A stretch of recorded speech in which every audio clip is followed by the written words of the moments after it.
The first batch of seedlings is going to finish out in this update, and I am also going to be starting an autoflower seedling, which is going to be exciting in its own right.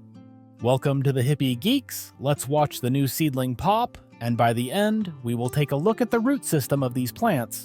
One thing we have talked about a lot when it comes to growing is that a lot of times when you feel like your plants are growing slowly, what is really happening is that the plant is putting most of its energy into growing roots, and you just can't see it happening under the soil.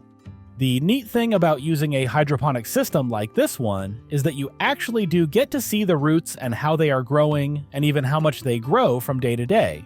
The plants are all going to erupt this week, especially that large savory plant that is on the left side of the unit.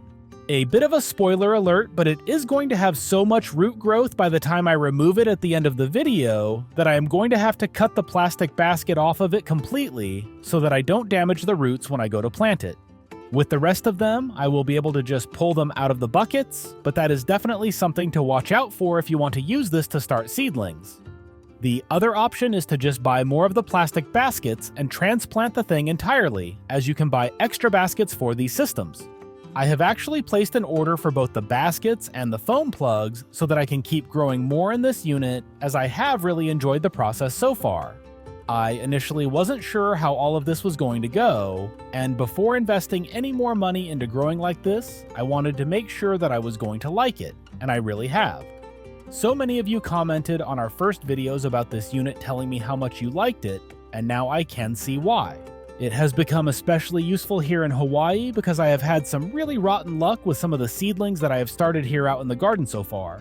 That brings us to the little medicinal seedling that you may have spotted in the middle of the unit itself, even though now it doesn't look like much, and in fact, it has had a bit of a struggle getting going due to the husk getting stuck on there.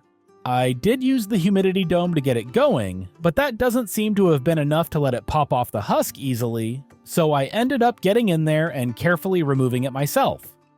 This little plant is actually going to go into the Grow Peaceful bucket that we took a look at a little while back now, and that is because our kittens are little terrors.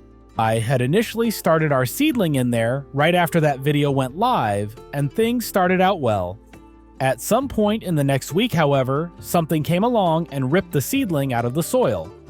I am blaming the kittens, but it could have just as easily been one of the many birds that show up here on the property, or even one of the dogs leaning over and knocking it out.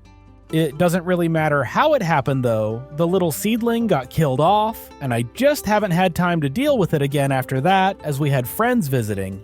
That is past us now, however, and this time I am going to start my seedling in here and transport it out when it gets a little bigger. This isn't something wrong with the Grow Peaceful bucket, this is just something that happened because of an animal here on the property. With all of that said, let's take a look at the root systems on these plants as we pull them out and transplant them into the soil to keep growing.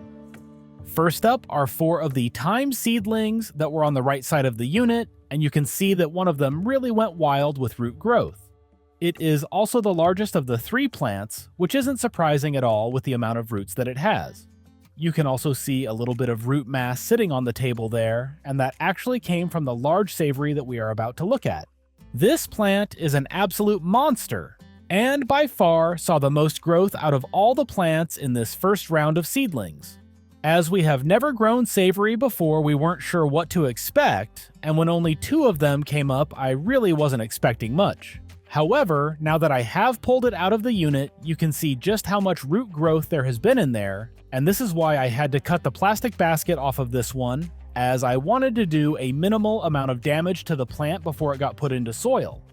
When putting it into the soil, the best thing that we have found to do is to put a base layer of soil into the pot, and then start coiling the roots in and adding more soil as you go. This gives the roots some space to grow, but obviously this pot is only going to be big enough for a couple of weeks, and then it will be busting out of this as well. At that point, it will be ready to go into the ground, and as that just happened today, we can take a peek and see how it looks in the ground. Overall, I have been thrilled with this unit, and I may actually buy a second one to get more plants going at the same time. I have ordered another 100 foam plugs and baskets as well, so I should be well stocked for the future getting plants going here.